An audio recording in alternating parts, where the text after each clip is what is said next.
The library, usually a place of quiet solitude, now felt tinted by the echoes of the slap and the harsh words. I stood frozen, my cheeks still burning, staring at Taehyung. He didn't move since I last spoke. His face a mask of something I couldn't quite decipher shock, perhaps, or a terrifying form of self-realization. The silence stretched thick and suffocating.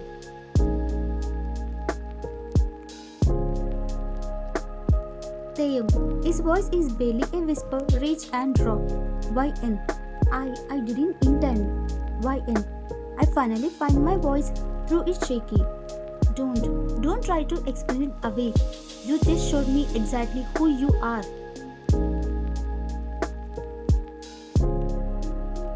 Taehyung. He takes a hesitant step towards me, his hand slightly raised as if to reach out, then drops it. I was angry. You made me angry. YN. A bitter laugh escapes me. I made you angry, so it's my fault? My fault you hit me? My fault you keep me locked in here?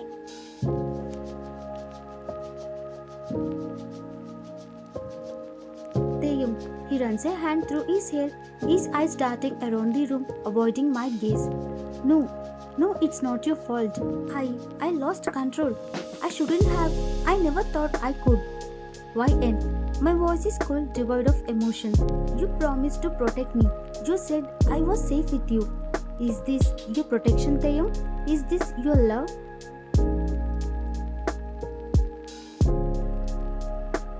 Taehyung.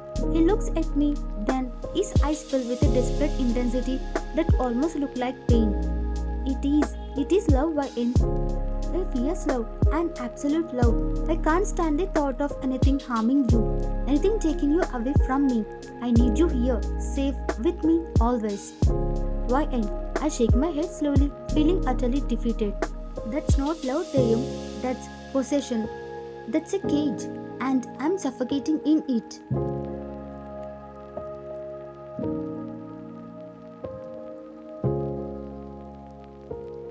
Taehyung. He clenches his fist again, a flicker of that familiar anger returning quickly, suppressed. You don't understand. The world out there, it's dangerous. People will try to use you to hurt you. I protect you from that. YN. My voice raises slightly. By hurting me yourself? By taking away my right to choose, my right to live? He doesn't answer. He just stands there, a powerful man utterly lost for words. Perhaps for the first time. The silence stretches again, heavier than before. I look at the bruise that's starting to bloom on my cheek, a physical manifestation of the invisible chain that binds me.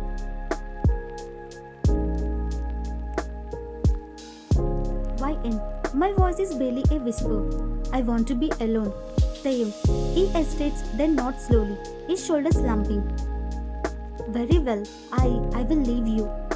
He turns and walks out of the library, his footsteps echoing in the polished floor, leaving me standing in the middle of his vast, beautiful prison, the silence more terrifying than any argument.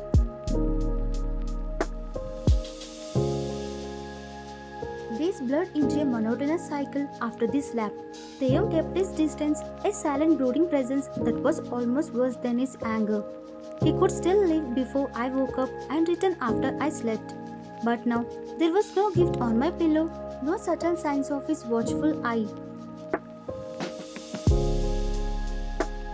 The mansion felt colder, emptier. I spent my hours in my art studio, a room he had meticulously prepared for me with every expensive brush and paint, yet it felt so desolate as a forgotten tomb. My canvases remained blank, reflecting the emptiness inside me. YN. To myself, staring at a black canvas, a single tear tracing a path down my bruised cheek, which was now a sickly yellow-green. What's the point? Even if I painted something beautiful, who could see it? Who could care?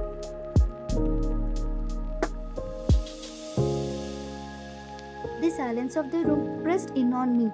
I tried to remember the last time I had truly laughed, truly felt joy. It felt like a lifetime ago. The dreams I once had so fiercely now felt like a faded photographs, impossible to grasp. I walked to the large window, gazing out the perfectly manicured gardens.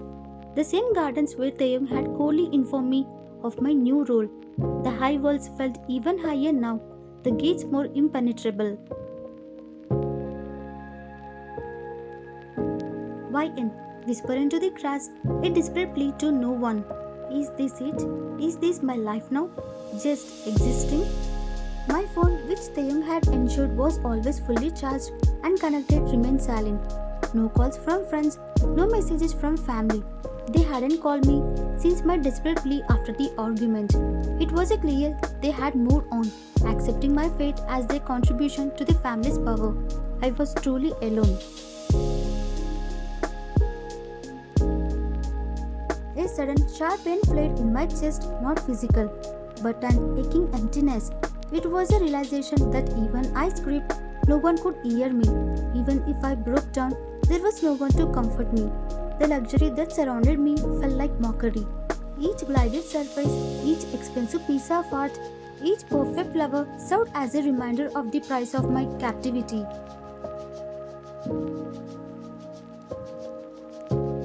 YN, sliding down the wall, clutching my knees to my chest. My voice raw with unshed tears. I just want to disappear. I just want this to stop. The hours crawled by, the sunset painting the sky in hues of orange and purple that I used to find breathtaking, but now just felt like the another beautiful thing I was forced to observe from within my prison. Darkness fell and the mansion became a vast, echoing tomb, a monument to a life I no longer recognized as my own.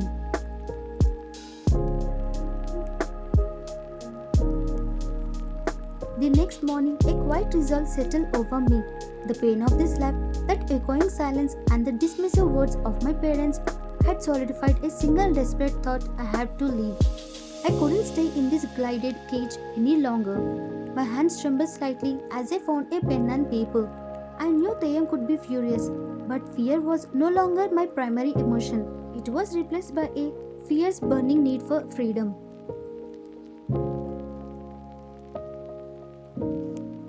YN, writing quickly, her pen scratching against the paper. Taeyang, I'm leaving. I can't live like this anymore. This isn't a life, it's a prison. You call me your possession, but I'm a human being and I need to breathe. I need to be free. Don't come looking for me. I will be staying with my friends.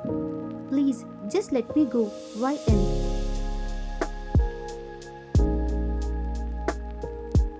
I folded the letter carefully and placed it prominently on my bedside table, knowing he could see it the moment he entered the room.